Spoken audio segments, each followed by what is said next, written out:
buenas noches a todos y todas las personas que nos acompañan. Un saludo cordial por ser parte de esta nueva edición de Ventanas a la Política Nacional. Nuestro programa forma parte de un esfuerzo conjunto de la Escuela de Ciencias Políticas, la Unidad de Producción y Comunicación de nuestra unidad académica, así como los observatorios de la política nacional y la política internacional. Nos complace poder recibirles en esta discusión que nos convoca el día de hoy y es justamente el tema ambiental, a propósito de que la otra semana se conmemora el Día del Ambiente y que también el pasado 7 de mayo nuestro Consejo Universitario llamó a la aprobación del Acuerdo de Escazú, tema sobre el que estaremos hablando esta noche. Me acompaña en la co-conducción la profesora Valeria Vargas, quien además nos presentará a nuestro invitado del día de hoy. Valeria, buenas noches. Buenas noches, Eugenia. Muchísimas gracias por esta introducción. Como siempre, un gran saludo a las personas que nos acompañan, a todas esas y esos dirnautas que, como siempre, los miércoles a las 6 en punto de la tarde están conectadas y conectados a Ventanas, en este caso, de la política internacional. Justamente hoy vamos a conversar sobre este tema que es tan relevante, como lo mencionó Eugenia, ¿verdad? Y este es el Acuerdo de Escazú y toda la polémica que se ha generado alrededor de su aprobación y no aprobación también dentro de Costa Rica. Entonces, para ello vamos a recibir al profesor de la Facultad de Derecho de la Universidad de Costa Rica, quien también es especialista en Derecho Ambiental, el profesor Nicolás Boiglin. Él tiene un doctorado en Derecho de la Universidad de París, Francia. Además, tiene una maestría en Derecho del Instituto Universitario Europeo de Florencia y además tiene otros estudios en Derecho Internacional. Algunos de sus temas de investigación, por supuesto, son el Derecho Internacional Público, el Derecho Ambiental internacional, el derecho aplicable a los cursos del agua, al derecho del mar y el derecho penal internacional. Entonces le agradecemos muchísimo a don Nicolás acompañarnos esta noche sobre esta discusión que es tan importante. Muchísimas gracias, don Nicolás. Bienvenido.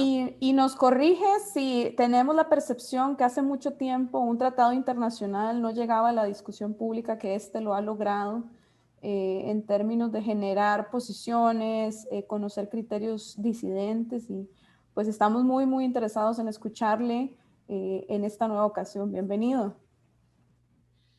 Bien, pues muchas gracias Valeria y colegas. Realmente es un honor que me inviten para hablar un poquito, no tanto de los temas jurídicos, porque yo creo que ya el debate ya ha demostrado cuán sólidos son los supuestos argumentos jurídicos de los detractores del Acuerdo de Escazú.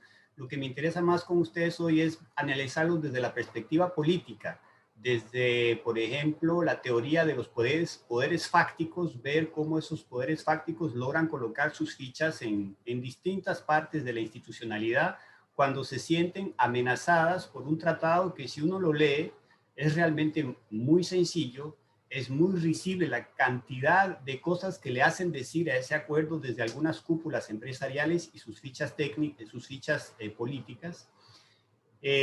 Vamos a empezar tal vez pensando en que hay un sector muy pequeño en Costa Rica, pero muy influyente, que al día de hoy sigue considerando el tema ambiental, el tema de la relación entre derechos de quienes defienden el ambiente, el tema de la participación ciudadana en materia ambiental. Esas cosas que acabo de decir son cosas muy sencillas, son, digamos, parte de los instrumentos modernos en derecho internacional, son parte de las políticas del Banco Mundial, de la OCDE, a la cual Costa Rica acaba de integrarse, del Banco Interamericano de Desarrollo, pero para ese pequeño sector, que repito, es muy pequeño, pero es muy influyente, tiene sus redes, tiene sus analistas, sus periodistas, sus editorialistas, tiene una capacidad digamos, de incidencia que no tienen, lamentablemente, las pequeñas ONG ecologistas.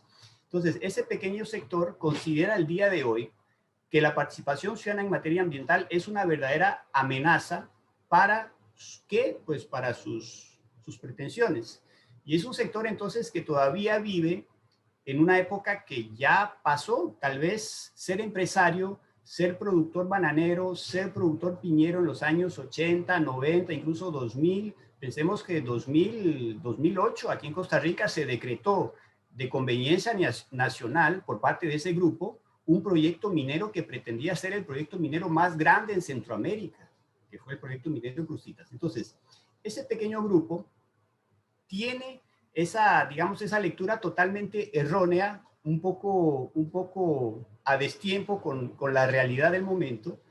Y entonces cuando se le habla de un acuerdo, como el Acuerdo de Escazú, sobre derechos humanos y ambiente, y sobre la necesidad de proteger a quienes defienden el ambiente, entonces ese grupo inmediatamente lo percibe como una amenaza. Y entonces vuelve a utilizar los viejos argumentos de siempre, de que todo lo que tiene que ver con el ambiente es una amenaza de la izquierda para perjudicar la empresa privada y el liberalismo, que eso va a ahuyentar la inversión extranjera. En fin, todos esos panfletos de argumentos que realmente ya no deberían de impresionarnos tanto, pero yo veo que todavía hay un gran sector de la población costarricense que quedó como en estado de shock ante la cantidad y la campaña agresiva contra el Acuerdo de Escazú llevada a cabo por ese pequeño sector. Entonces, por supuesto, tienen sus fichas políticas en los medios de prensa, sobre todo los grandes. Me sorprendió leer algo en un editorial reciente en un gran medio de prensa. Realmente, o sea, yo pensé que la persona que está a cargo de redactar un editorial sabe, está actualizada, entiende lo que son los temas modernos en materia de derecho ambiental y se dejó decir cosas que realmente son risibles. Es más, voy a utilizar ese editorial para mis estudiantes en la maestría de Derecho Ambiental sobre las cosas que denota con relación a un total y absoluto desconocimiento de lo que es la realidad del derecho internacional ambiental. Tienen sus fichas, por supuesto, en la Asamblea Legislativa, donde vimos 44 diputados que votaron a favor del acuerdo en febrero del 2020 en primer debate y que recientemente dijeron, no es que dijeron nada, se desdicieron. ¿Por qué? Porque ahora van a votar en contra de lo que aprobaron en febrero del 2020. Y ojo que en febrero del 2020 nunca oímos ninguna polémica con relación a la aprobación del Acuerdo de Escazú. Se aprobó en primer debate, 44 votos a favor, 0 en contra. Por eso me llama la atención que ahora haya una resistencia tan grande de algunos diputados que pareciera que descubrieron algo que no habían visto en febrero del 2020. Entonces, además de tener sus fichas políticas en la Asamblea Legislativa, tienen sus fichas políticas dentro del Poder Ejecutivo, y ahí pues todos tomamos nota que el Ejecutivo tenía desde el mes de noviembre para convocar el Acuerdo Escazú a sesiones extraordinarias y no lo hizo. Lo hizo hasta el 12 de abril del 2020 para desconvocarlo inmediatamente.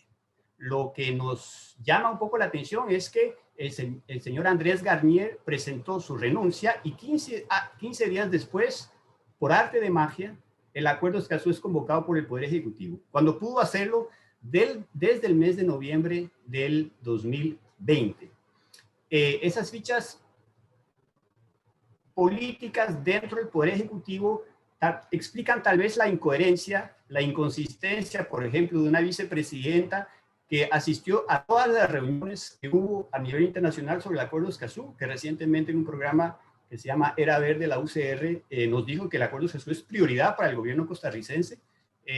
Pues tal vez es prioridad para doña Epsi Campbell, pero a nivel de la institucionalidad hay algo que tiene que explicarnos por qué fue que el gobierno se le herdeó tanto a tal punto de que 12 estados ya sean parte al Acuerdo de Escazú y Costa Rica no está en ese grupo. Cuando la lógica a nivel internacional es que cuando un estado gestiona que la última ronda de negociación se lleve en su territorio, cuando gestiona con las demás delegaciones, en ese caso eran 32, además de la de Costa Rica, que le vamos a dar el nombre de Escazú a ese acuerdo.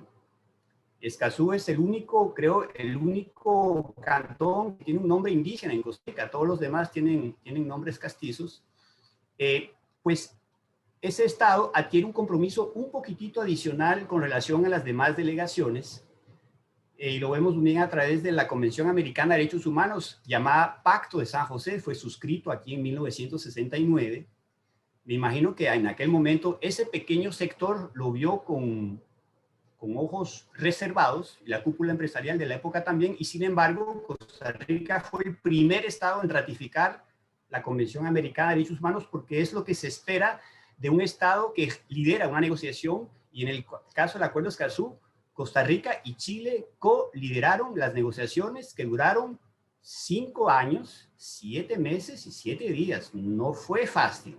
Y la diplomacia costarricense se esmeró en lograr acordar 33 delegaciones alrededor de un texto que realmente es un texto muy innovador y que habla bien de Costa Rica, de su liderazgo indiscutible en materia ambiental y en materia de derechos humanos, pero que se ve ahora pues carcomeado por esa resistencia de pronto que este grupo ha demostrado con relación al acuerdo de Escazú. Ese pequeño grupo, por ejemplo, influyente, repito, que siente el ambiente como una amenaza, explica que, por ejemplo, en el 2012,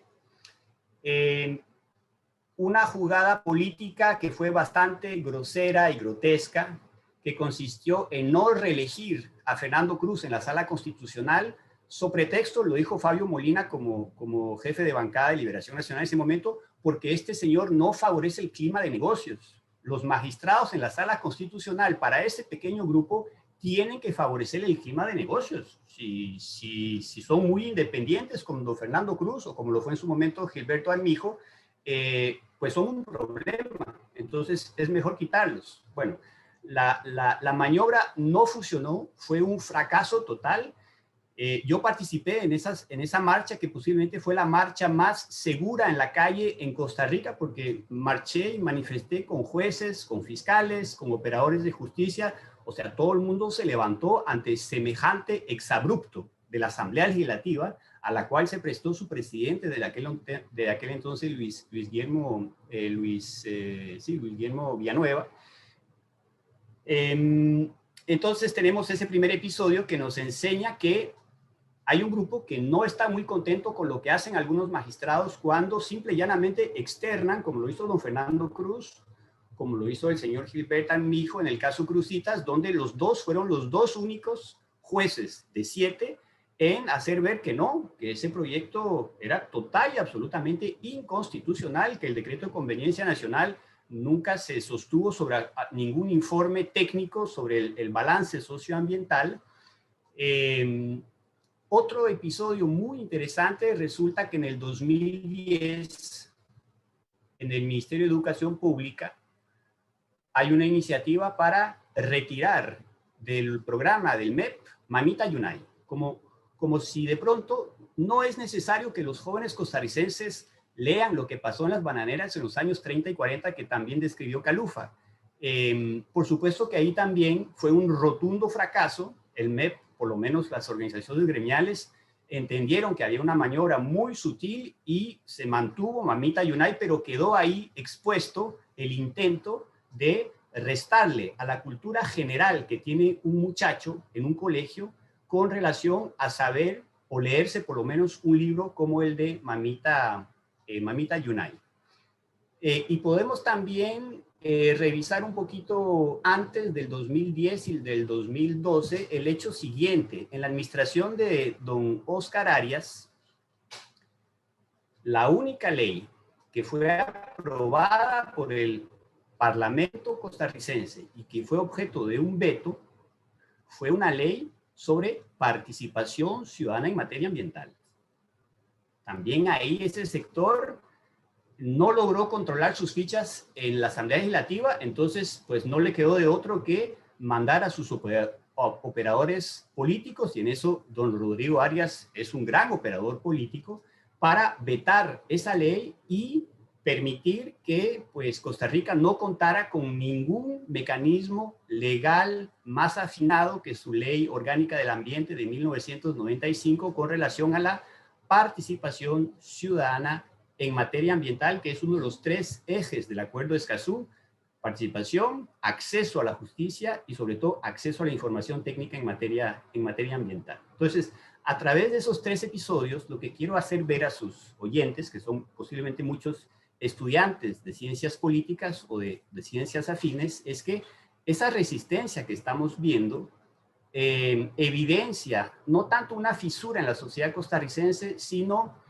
la existencia de un grupo oligárquico que no quiere en lo más mínimo cambiar las reglas del juego en materia ambiental, que está muy contento con una sala constitucional como la que tiene, donde hay una mayoría de magistrados que se están prestando para cosas tan lamentables como aprobar la ley de arrastre. Recientemente tuvimos una sala constitucional que de pronto se desdijo y dijo, sí, la verdad es que la pesca de arrastre la podemos aprobar tal cual. Ahí en esa discusión, un diputado que hoy en día es precandidato intentó hasta el final, me acuerdo una emisión radial en Hablando Claro, donde llegó con todos los expedientes, los documentos técnicos para hacernos creer que la pesca de arrastre es perfectamente sostenible, cuando va en detrimento de las pequeñas comunidades artesanales pesqueras, cuando va en contra de criterios técnicos y científicos de la Universidad Nacional, de la UCR, pero otra vez, es un pequeño grupo que no quiere que sus privilegios, que sus, digamos, sus proyectos y sus empresas se vean afectados por una ley. Posiblemente ese candidato va a tener muchos problemas con los ecologistas porque le van a recordar cada vez que van a poder, y dentro de cada partido político, en Costa Rica hay ecologistas en el Partido de Liberación Nacional, hay ecologistas en el PUSC, hay ecologistas, por supuesto, en el PAC y en el Frente Amplio, pero evidentemente que son sensibilidades que ya hoy en día no permiten un ejercicio de liderazgo político si se percibe que esa persona está alineada con ese pequeño grupo que no quiere ceder absolutamente nada y que sigue creyendo y hacernos creer que el ambiente, la protección del ambiente, los derechos humanos, es una amenaza al desarrollo, a la inversión extranjera, etcétera, etcétera, etcétera. ¿Por qué les estoy hablando de todo eso? Porque entonces tenemos en estos momentos en que hay una pre-campaña, algunos precandidatos, uno de ellos muy famoso, que se dejó decir que no hay que gastar saliva con relación al acuerdo de Escazú. Otro también dijo, yo no voy a aprobar el acuerdo de Escazú si soy presidente. Entonces tenemos precandidatos que al hacer eso están indicando, y eso a mí me llama mucho la atención, yo no soy político, pero yo entiendo que si quiero ganarme votos, si quiero ganarme simpatías, tengo que hacer un esfuerzo para tener un discurso que permita arrasar la mayor cantidad de votos. Y lo que estoy diciendo cuando digo que no voy a aprobar el acuerdo de Escazú, estoy diciendo me estoy acomodando a la cúpula empresarial más radical de Costa Rica y con ellos o a través de sus reivindicaciones es que voy a gobernar. Vean el doble filo que significa en estos momentos para un precandidato presidencial decir que está en contra del acuerdo de Escazú. Porque decir que está en contra del acuerdo de Escazú es como decir que estaba a favor de la ley de pesca de arrastre, que repito, viene a consolidar el privilegio de unos pequeños, unos cuantos, en detrimento de todos los demás. Podríamos decir también que se asemejaría esa posición a quien defendió la legalidad del proyecto minero Cruzitas. En el proyecto minero Cruzitas tuvimos todo el país en contra y un pequeño grupo defendiendo hasta el último momento la supuesta legalidad de ese proyecto, que fue una vergonzosa ilegalidad desde su decreto de conveniencia nacional de octubre del 2008. Podemos también pensar en que ese pequeño grupo es el que en algún momento de la historia costarricense se sintió muy mal cuando, ustedes tal vez son un poquito jóvenes, pero sus papás se acuerdan muy bien del tema de Alcoa, cuando un grupo de colegiales, gobiernos estudiantiles que en aquella época eran pues muy beligerantes, muy vehementes, decidieron que Alcoa no era un proyecto beneficioso para Costa Rica, y entonces a partir de los gobiernos estudiantiles se articuló toda una lucha que terminó pues archivando ese proyecto que era muy dañino, pero ese pequeño grupo consideró desde entonces que pues lo mismo, Alcoa era un proyecto para privilegiar unos cuantos en detrimento de todos los demás. Entonces, vean a través de la historia cómo tenemos capítulos donde de pronto toda la sociedad costarricense articula una lucha en contra de una ocurrencia, porque Cruzitas fue una ocurrencia, la ley sobre arrastre es una ocurrencia total. Podemos decir que Alcoa, de alguna manera el contrato de Alcoa fue una ocurrencia total, y por dicha teníamos en aquel momento en Liberación Nacional diputados como el señor Bolio o el señor Villanueva, padre, que inmediatamente dijeron, eso no podemos aprobar semejante barbaridad para Costa Rica. Entonces, posiblemente dentro de ese grupo hay gente muy mayor que sigue pensando, como en la época de Alcoa, que sigue pensando que el tema de Cruzitas era un gran proyecto para Costa Rica y que lamentablemente por culpa de los ecologistas ya no es. Ese grupo tiene, además de medios de prensa afines, tiene sus abogados corporativos.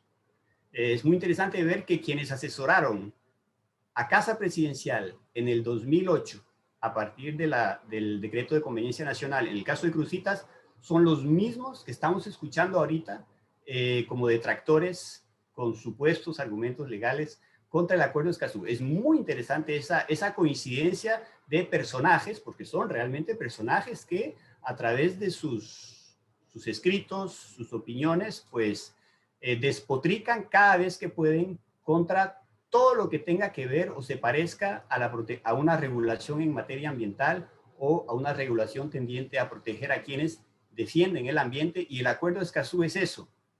Ha sido presentado como el diablo en persona, cuando en realidad es un tratado muy sencillo que lo que busca es remediar una situación que es dramática en América Latina, y es que día tras día, semana tras semana, se pierden vidas de personas, de líderes indígenas, de líderes campesinos, de líderes de pequeñas comunidades urbanas o rurales que luchan desesperadamente contra un megaproyecto.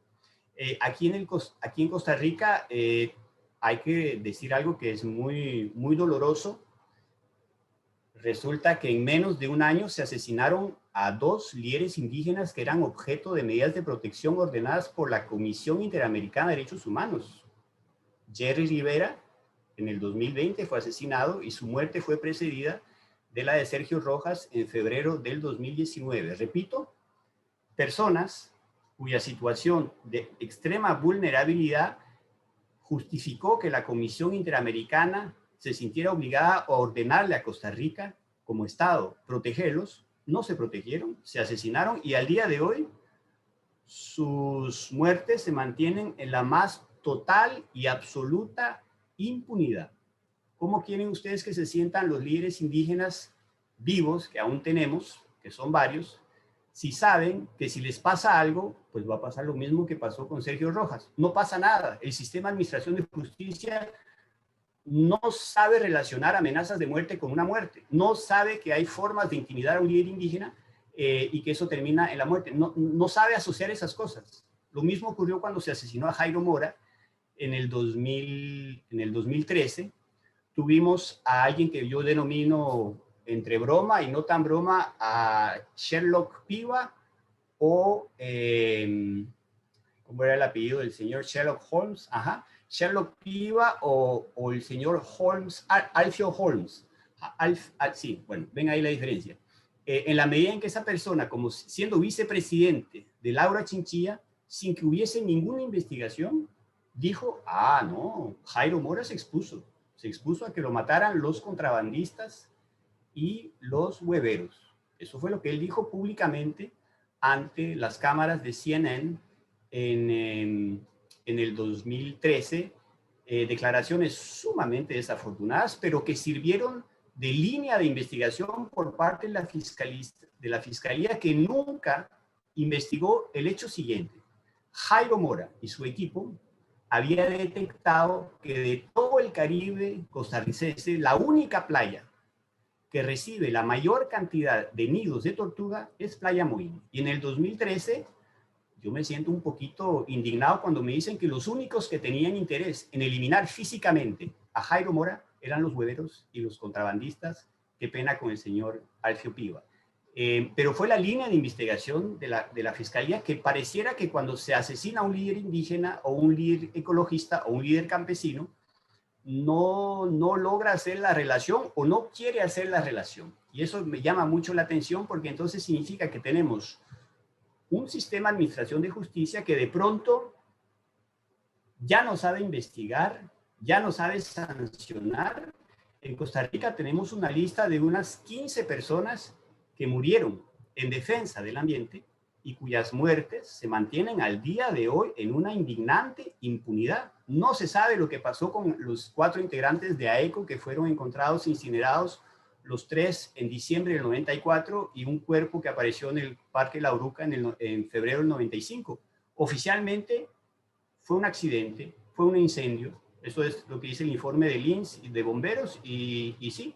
No. O sea, hay que ser un poquitito más serios, pero a través de ese recuento que estoy haciendo, lo que quiero hacer ver es que es peligroso en estos momentos en Costa Rica defender el ambiente cuando uno se va a oponer a grandes proyectos. Lo vimos en el caso de Cruzitas, lo ven una y otra vez los líderes y sobre todo las lideresas, mujeres rurales que luchan desesperadamente contra una expansión piñera que es total y absolutamente descontrolada. O sea, el Estado costarricense no tiene la menor idea del nivel de expansión, a tal punto que hubo que recurrir a imágenes satelitales para enseñarle al MAG que las supuestas no sé cuántas miles de hectáreas que tiene de piña Costa Rica son mucho más, incluso varias de ellas metidas dentro de zonas de protección o parques nacionales. Véanla a través de ese ejemplo, la total debilidad de los mecanismos de fiscalización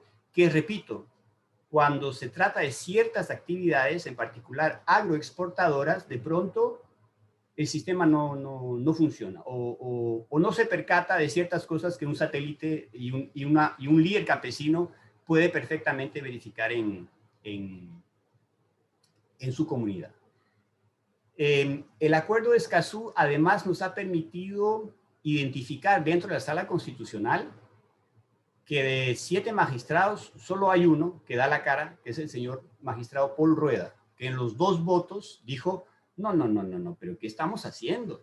Cuando digo ¿qué estamos haciendo? Es lo siguiente: la Sala Constitucional, en la consulta prescriptiva, que le hace la Asamblea Legislativa, luego de aprobar en primer debate en febrero del 2020 el Acuerdo de Escazú, descubre que el Acuerdo de Escazú conlleva un gasto adicional al funcionamiento del Poder Judicial. Eso es un informe de la Corte Plena. La Corte Plena, como ustedes saben, es ese órgano colegiado que reúne a todos los integrantes de las 4 salas de la Corte Suprema.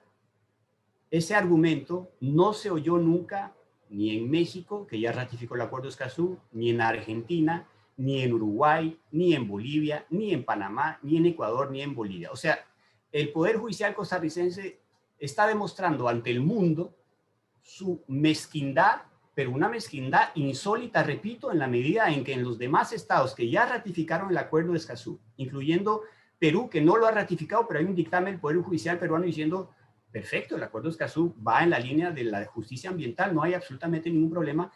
El Poder Judicial costarricense está exhibiendo ante el mundo una posición totalmente insólita, y detrás de eso hay que leer una maniobra muy sutil para entorpecer y retrasar la aprobación del Acuerdo de Escazú, con lo cual tenemos dentro de la Corte Plena, dentro de la Sala Constitucional, pues unos magistrados que sí quieren favorecer el clima de negocios del cual hablaba don Fabio Molina en el 2012, y que ven con cierta reticencia el tema del Acuerdo de Escazú. Hay que tener claro que hay un principio básico: la participación ciudadana en materia ambiental es un derecho humano.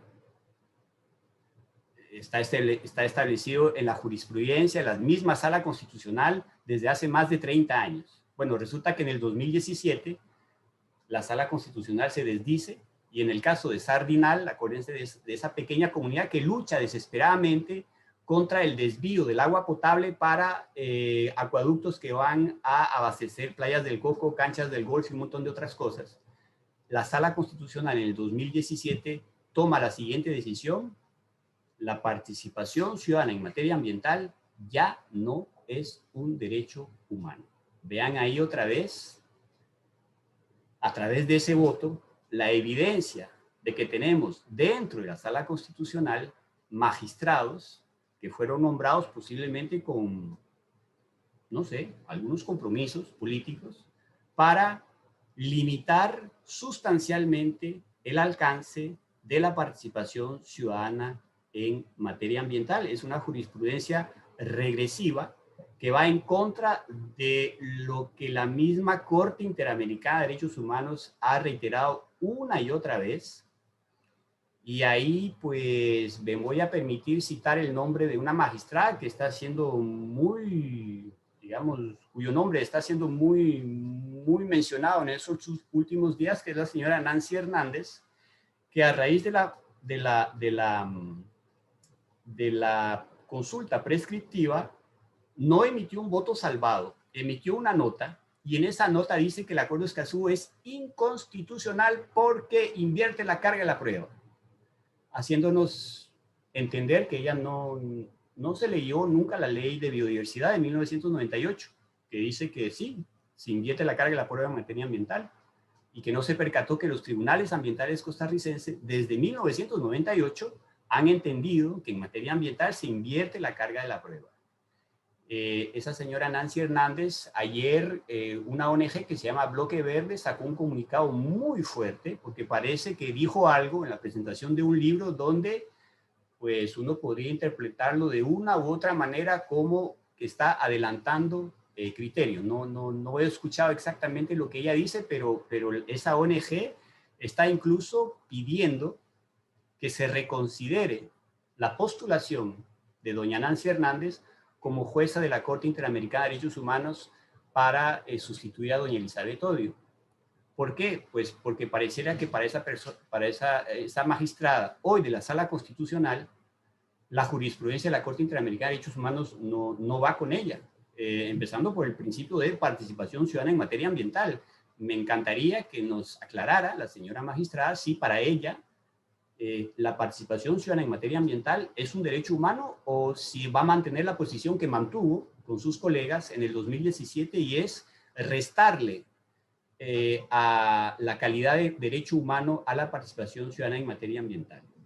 Pero vean entonces, a través de lo que estoy explicando, que dentro del mismo Poder Judicial hay enemigos acérrimos al Acuerdo de Escazú que han encontrado una maniobra hay que reconocer que es muy ingeniosa, que es muy sutil, pero que deja a Costa Rica haciendo la vergüenza aún mayor, en el entendido de que Costa Rica no es parte del Acuerdo de Escazú, cuando dos estados ya lo han hecho. Costa Rica está perdiendo toda su credibilidad a nivel regional. Pensemos que Nicaragua y Panamá ya ratificaron el Acuerdo de Escazú. ¿Con qué liderazgo Costa Rica se va a presentar en foros internacionales si no es capaz de ratificar un acuerdo que nació, que Costa Rica gestó en su propio territorio y al que le dio el nombre? Y el Poder Judicial costarricense está evidenciando, o por lo menos haciendo un espectáculo ante las demás cortes supremas de América Latina, que creo que no tiene precedente.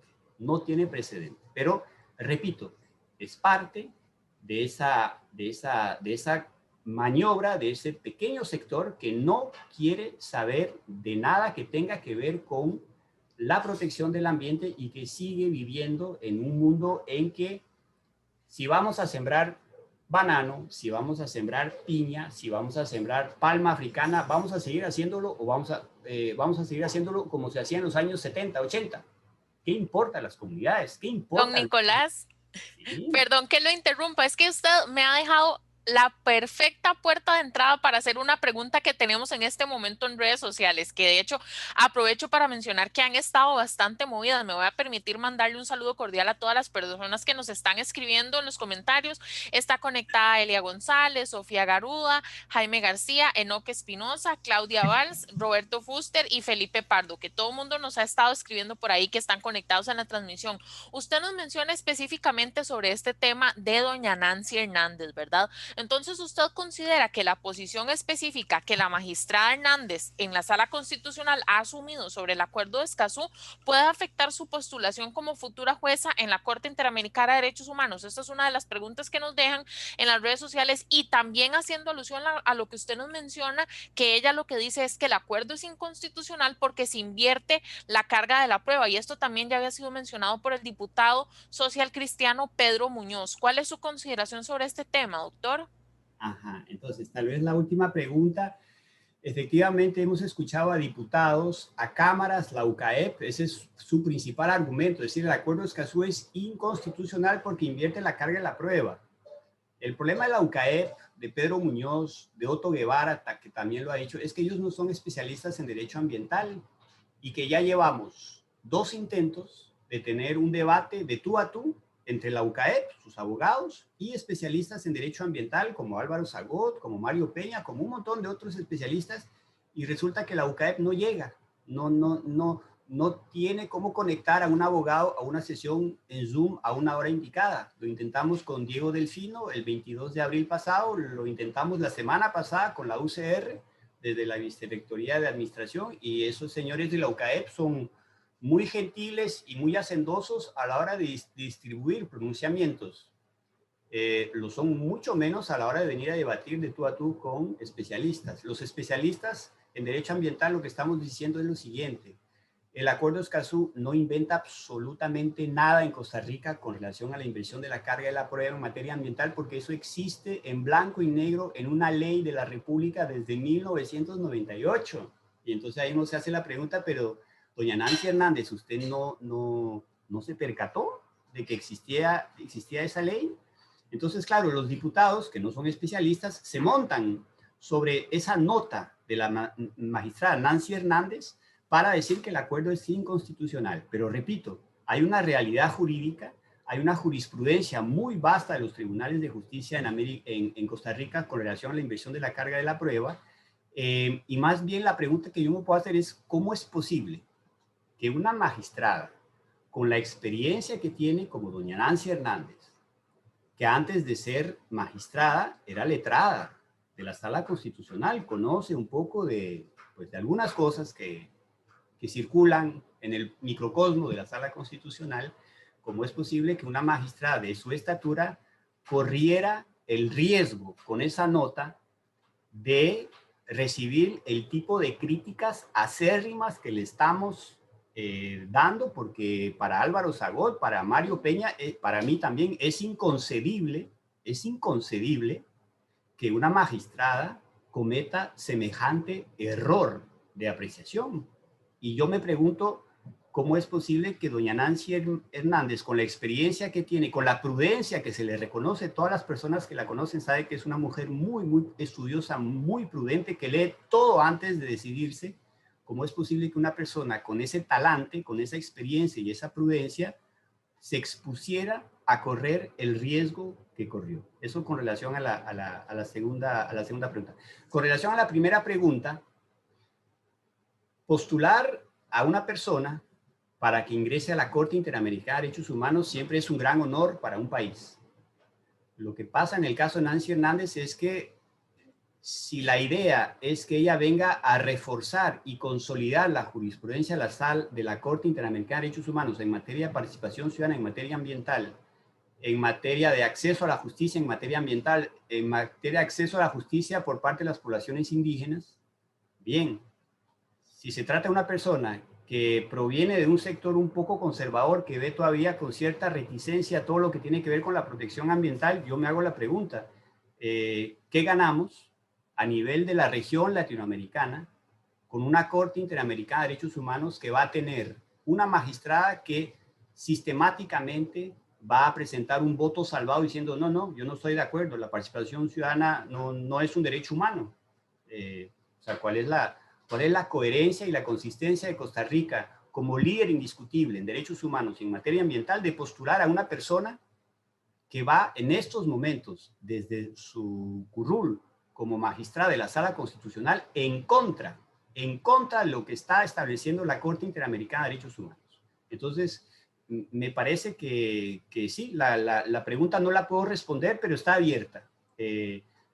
Yo creo que en Costa Rica, cuando uno como Estado postula a una persona para ser miembro de la Corte Interamericana de Derechos Humanos, tiene que ver sus atestados. Yo considero que en Costa Rica hay muchas personas muy preparadas que han estudiado en el exterior en materia de derechos humanos, que han tenido una gran experiencia en las ONGs, que han también tenido una gran experiencia como magistrados, pero que tienen esa apertura que permite que uno se sienta tranquilo y feliz de que lleguen a ocupar el sitio en la Corte Interamericana de Derechos Humanos. Y lo que estoy oyendo en los últimos días con relación a doña Nancy Hernández, pues me deja un poquito preocupado, para no decir otra cosa. Muchísimas gracias. Vamos a pasar a la siguiente pregunta y es con respecto al tema de la ruta legislativa. ¿Cómo valora usted la ruta legislativa pendiente que tiene el Acuerdo de Escazú en este momento en nuestro país? Sí, entonces, como lo dije, el Acuerdo de Escazú fue aprobado en primer debate en febrero del 2020, 44 votos a favor, 0 en contra, 0 en contra. Hago la precisión porque ahora resulta que no, que el Acuerdo de Escazú es el diablo en persona. El Poder Ejecutivo no lo convocó desde noviembre, que tenía la potestad de hacerlo, y al día de hoy nadie me ha explicado en Casa Presidencial qué fue lo que inhibió al Poder Ejecutivo para convocar el Acuerdo de Escazú desde noviembre del 2020 y por qué es que se esperó hasta el 12 de abril. Doña Epsi Campbell puede estar muy a favor del Acuerdo de Escazú, pero fue diputada. Ella sabe que a partir de abril de un año preelectoral, ya la dinámica en la Asamblea Legislativa es otra, ya no hay manera de construir ningún acuerdo. Entonces, si la idea es matar el Acuerdo de Escazú con un voto donde lo que se obtendría es archivarlo, realmente me parece muy penoso, y ahí sí la vergüenza sería multiplicada por 3. Imagínense titulares allá en América Latina, en Chile, en Perú, en Paraguay, en Colombia, donde tenemos una trabazón tremenda en el poder legislativo, titular: Congreso de Costa Rica rechaza el Acuerdo de Escazú. O sea, eso sería el acabose. Y yo creo que esos sectores no están percatándose del daño que le están haciendo a la imagen internacional de Costa Rica, que se está simple y llanamente desdiciendo ante el mundo. ¿Somos líderes indiscutibles en derechos humanos? Sí. ¿Somos líderes indiscutibles en materia de protección del ambiente? Claro que sí. ¿Vamos a ser líderes en materia de protección a quienes defienden el ambiente? Déjeme pensar. Vean la contradicción. Bueno, esa contradicción no se está entendiendo desde afuera. Hay que explicar una y otra vez a las embajadas que nos lo solicitan, a los organismos internacionales, que hay una dinámica muy propia aquí en Costa Rica, que hay cámaras empresariales muy radicales, que parecieran tan radicales como la cúpula empresarial en Colombia, en Chile, en Perú, en Paraguay, que son, sí, cámaras que son muy duras, pero yo nunca pensé escuchar en Costa Rica lo que se escucha en Colombia contra el Acuerdo de Escazú o en Chile desde el 2019. Entonces, la ruta que queda es: aprovechamos esa aprobación en primer debate de febrero del 2020 para intentar recuperar ese capital inicial de simpatía que significó un voto de 44-0, o nos arriesgamos a votarlo y que se termine de una buena vez esa discusión sobre el Acuerdo de Escazú, que estoy seguro que hay algunos sectores políticos que buscan eso, que se archive porque se rechazó y punto. O buscamos la manera, y eso es mi línea de pensamiento, de que algunos diputados, a raíz de lo que están oyendo hoy, pero que lo oyeron también la semana pasada en varios conversatorios que hemos tenido, reconsideren su posición. No es normal en una sociedad democrática que tengamos cámaras empresariales que divulgan comunicados, pero cuando uno los invita a debatir de tú a tú con un especialista en materia de derecho ambiental, entonces ahí no vamos. Vamos a un debate con José María Vialta en Teletica, ahí no hay ningún problema, pero cuando se trata de un debate organizado por otro medio o por la UCR con especialistas, entonces ahí no. Claro, de alguna manera a esos sectores les conviene presentar a José María Vialta como el único defensor del ambiente y los derechos humanos en Costa Rica. Eso conforta esa errónea idea de que todo lo que tiene que ver con el ambiente y los derechos humanos es una maniobra de la izquierda para perjudicar el empresario privado.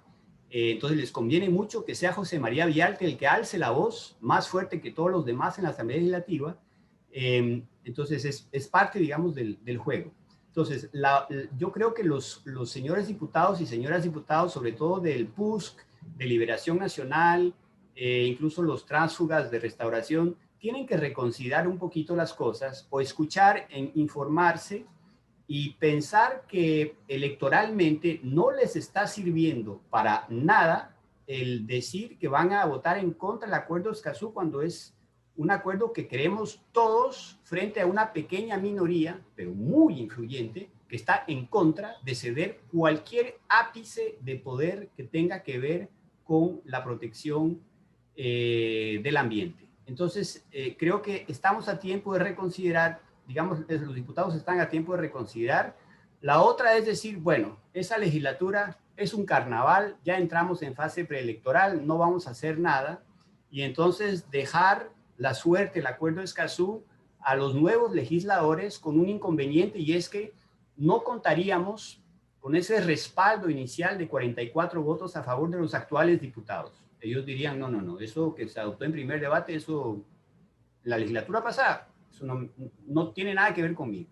Entonces yo creo que ahí hay hay que pensar bien las cosas, pero yo quisiera, por ejemplo, que la próxima semana, que es el Día Mundial del Ambiente, donde se va a escuchar hablar del ambiente desde el primero de junio, que Costa Rica pudiera anunciar algo más o menos decoroso con relación al Acuerdo de Escazú, que le permitiera de alguna manera cerrar esa paréntesis de vergüenza profunda, tanto a nivel nacional, pero también internacional, porque todos se están dando cuenta de que eso está diezmando la imagen de Costa Rica. Pensemos simplemente que el 22 de abril, día en que entró en vigor el Acuerdo de Escazú, el presidente Biden invitó 40 jefes de estados, 5 de América Latina, y no invitó al presidente de Costa Rica.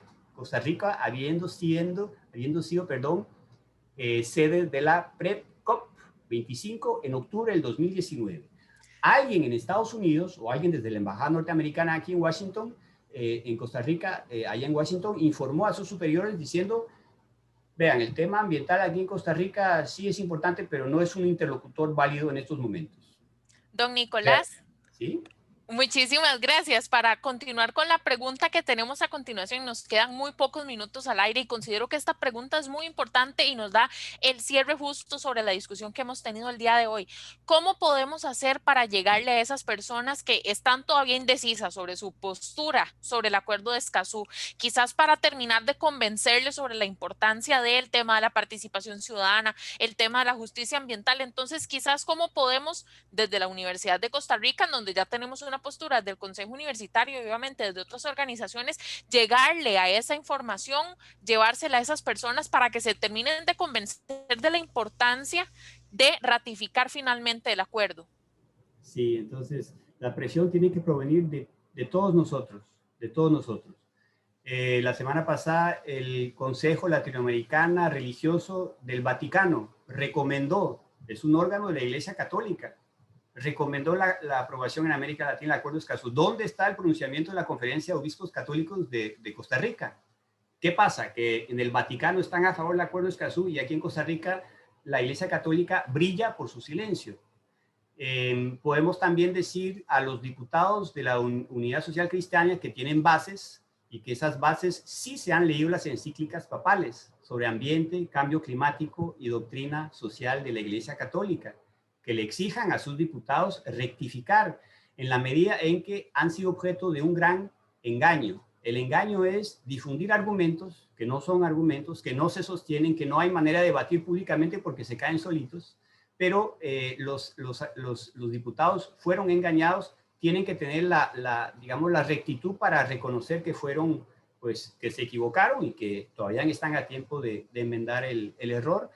Pienso también que desde las organizaciones ecologistas, que las he visto siempre muy vehementes, muy beligerantes cada vez que se asesina a un líder ecologista, pensemos en Jairo Mora, Sergio Rojas o los líderes indígenas allá en Salitre, de pronto esa vehemencia, esa beligerancia se desvaneció cuando hay que defender un tratado que lo que busca es precisamente evitar que vuelvan a repetirse hechos tan tristes y que conmocionan tanto una sociedad, porque siempre lo digo, cuando se asesina a un ecologista, no se asesina a una persona, no se daña a una comunidad, se conmociona a todo un país. Lo vimos aquí con el caso de Jairo Mora, lo vivieron en Honduras con la muerte de Berta Cáceres. Por cierto, el Acuerdo de Escazú se suscribió el 4 de marzo del 2018 en homenaje al natalicio de esa gran lideresa lenca hondureña, Berta Cáceres. El mensaje es muy, muy fuerte.